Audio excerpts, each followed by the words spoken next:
Hi, everybody. Hi, everybody.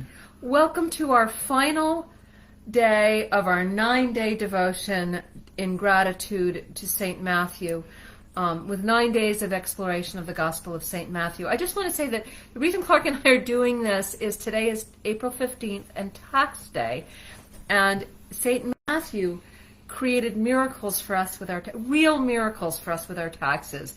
And after that, we offered to memorize a little bit of his gospel in gratitude, and then he created more financial miracles for us, so we memorized a little more of his gospel, and before we knew it, we had cascading financial miracles and a lot of the gospel memorized. And then he was so helpful to us this winter that we said we would offer a 9-day novena in gratitude. Right. This is the final day, and our focus has been on ecology, not theology. That we want to look at this story, we want to look at the ecological teachings of the rabbi from the Second Temple period, and not use these teachings to reinforce an institution or an idea of empire. Right, which was clearly not something that Jesus ever had in mind, right? None of his teachings are about empire building or building an institution. And when you go back through the 8 days before this one, and we looked at the 7 major parables, that he keeps saying the kingdom of heaven is like. He's not saying how you should behave, or he's not telling you to use these parables as a metaphor for some spiritual state. He's actually trying to reinsert people into the lived ecology of their experience. Yeah. And saying that the kingdom of heaven is like a world where the seeds fall in a lot of different places. It's like a world where the wheat and the tares grow together and we don't worry about it so much because we can make bread. It's a place where the nets bring in good fish to eat and bad fish to eat and we don't worry about it too much. It's a place where merchants are included, where farmers are included, where women are included, where baking bread is included, where everyone is included. And it's a diverse, messy, and Jesus does these 7 parables, and later on in the gospel, as Clark and I discovered, he can't stop. The kingdom of heaven isn't like one thing. The kingdom of heaven is like everything he sees in the world around him. Right. He draws for his teachings from the earth and from the lives of ordinary people he's talking to. And he's always saying, right here, where you are, in this mess, this is the kingdom. This is it. It's nowhere else. See it. And he always says, if you have ears to hear, let him hear. You know, if you can see it, if you can hear it, if you can, as we're going to look at today, if you can touch it, that's the kingdom. So, we're at our final saying we're going to do today as a bookend. And again I say unto you. Well, again I say unto you, yes, let's do this. We'll say it to you and then we'll explore it a little bit. Again I say unto you, that if 2 of you shall agree as touching anything on earth that they shall ask, it shall be done for them. For where 2 or 3 are gathered in my name, there am I in the midst of them. Yeah. Now we know that second part of this saying pretty well, because it's used by the church to enforce congregational relationships. Yeah. You should come to church. Right. That's basically it. It's used. It has been used for thousands of years now to boost church attendance. Right. But let's look at the first part of this, because one of the things I was so surprised at was that the words that precede this familiar saying are strange indeed. Yeah. And I think it's their very strangeness that deconstructs this familiar saying in really exciting ways for us. Jesus says, again I say unto you, if 2 of you agree as touching, I think touch is very important, as touching anything on earth that they shall ask, it shall be done for them. Right.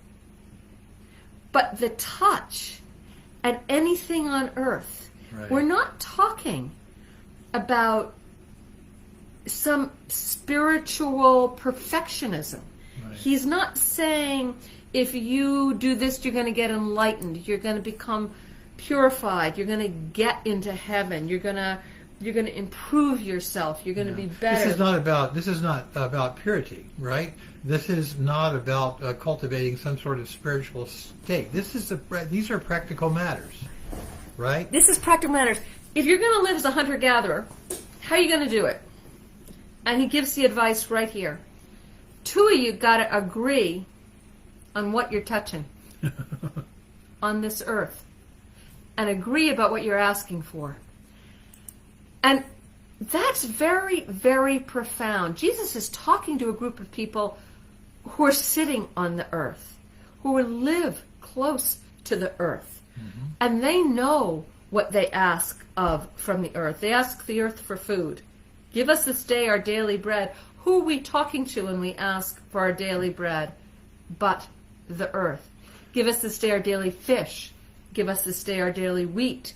Give us this day our daily berries. Right. And we're talking about cooperative, collaborative living here. It's not give me, it's give us, right? Give us. These are the basic, human needs that we share in common. And we're not hoarding. If 2 of you agree on what you need, right. Ask for it. Right. And the earth will give it to you. And he's saying, I think, and even today's sort of card-carrying, church-going Christians will agree on this. Is that he is saying that there is power in communal prayer, right? That when you get clear and get focused and being in relationship to people is a big part of that. Now, in our Way of the Rose group, we do it a little differently, right? You're not told what to pray for, right? And there's no performative prayer where you go and you perform a liturgy, right? And that is supposed to sort of satisfy you for your spiritual needs, right? And sort of leave it up to God to decide what you need and when you shall be given it. This is, in our group, this is a conversational matter. And he's talking here about a collaborative, conversational kind of prayer, right? Again, I say unto you, if 2 of you shall agree as touching anything on earth that they shall ask, it shall be done for them. Let me give you a really practical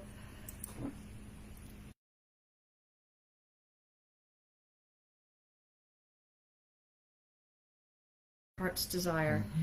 And we'll go, oh, I want that. Yeah. I had that happen last novena, 2 novenas ago. Brenda Mooney came, and I heard her pray for magic. Now, I had just sold a book called Take Back the Magic, about magic, and earth magic, about the magic of this earth.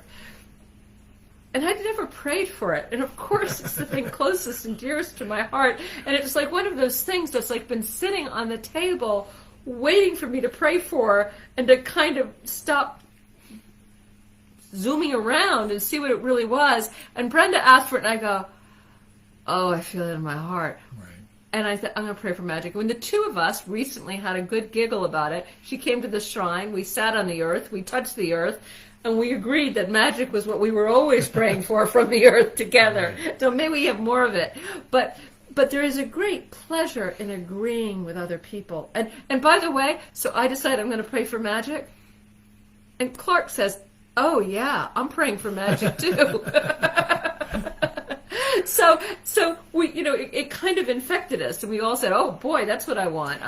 Let's talk about that agreeing for a moment, because that's really important. When here's what we don't do, and here's what we do. What we don't do is we don't show up like at a Way of the Rose meeting and agree to all believe the same thing. Like within our groups, we have people who are, still going to Catholic Church every Sunday. We also have witches. We also have Buddhists. We have people who describe themselves as agnostic about pretty much everything but the earth. But, Our Lady gets in under the wire for them, and they feel comfortable praying the rosary.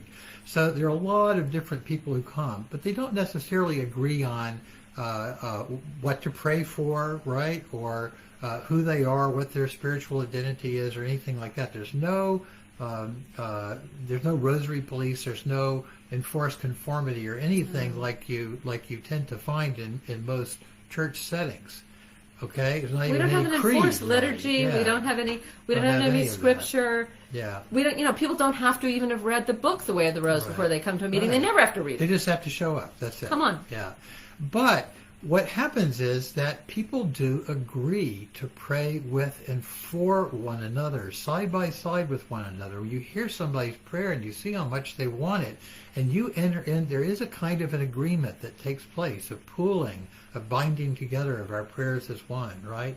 And so there is that, and that's a very, very powerful thing, to feel other people praying with you. Okay, everybody gets, somebody says their petition, everybody says a Hail Mary afterward. Everybody, adds their prayer. So it's like the wind filling magic. our sails. Yeah, that wind, in another one of his parables, Jesus talks about the kingdom of heaven being like the wind, the Spirit being like the wind. We don't know where it comes from or where it goes. We know it when we feel it, right?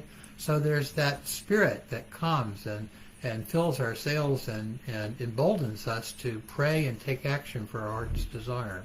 And I'd also just like to talk about agree as touching anything on earth, because what Jesus is saying to us is, let's go look at the earth again. Let's stop looking at some lost idea in our head about spiritual perfectionism. Right.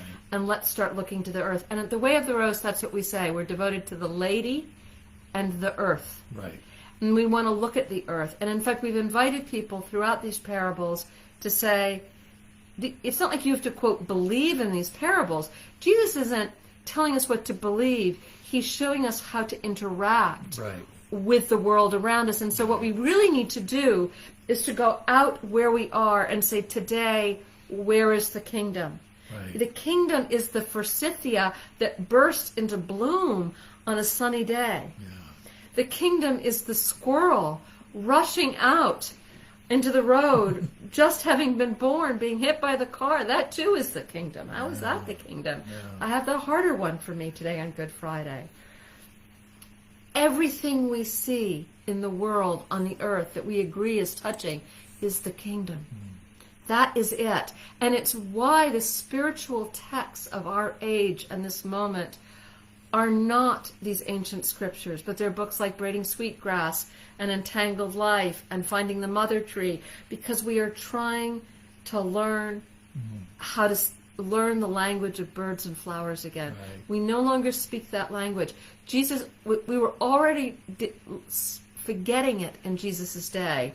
And Jesus said, please remember how to speak the language of birds and flowers. And in fact, I will say it right here. I always think Jesus comes back as St. Francis and gives it one more shot. Let's try again to get this point in. Can I hit you over the head with it? And let's talk for a moment about the earth as the touchstone for the spiritual life, right? Yeah. This clearly was the case for Jesus. He The does it. earth is your touchstone. Yeah, he's always looking down, right? He talks to his Father in heaven, but when you look at his actual teachings, he's so grounded, right? He's constantly talking about the cycles of nature and the cycles of birth, death, and rebirth. He's constantly talking about animals and seeds and shepherds and people who live close to the land and farmers, right? So the earth is this spiritual touchstone. So again, I say unto you, if two of you shall agree as touching anything on earth that they shall ask, it shall be done for them. Our Lady says something very similar when she talks about how the earth is designed in such a way to answer prayers, right? The earth is the answer to every prayer. The earth is the answer to every prayer, is what Our Lady has said. And Jesus is saying the same thing here. And I even had a sort of strange thought today, which is, where 2 or 3 of you are gathered, there am I in the midst of you. The earth is there. When 2 or 3 are gathered, what is there also with us, beneath us, bearing us up? Right. But the earth. Right. Let's talk for a moment about, you left out a part that I think is probably going to nettle a lot of people, because it trips my switches, having grown up in a sort of conservative religious tradition. I'm less triggered because I didn't even know who Jesus was until I was about 18. So well, I got hardcore Jesus growing up. So if two of you shall agree as touching anything on earth that they shall ask, it shall be done for them. For where 2 or 3 are gathered in my name. All right. Now that means something very different to me since Our Lady than it did before. I used to hear that and just go, oh my gosh, I just can't hear another Christian ask if I love Jesus, right?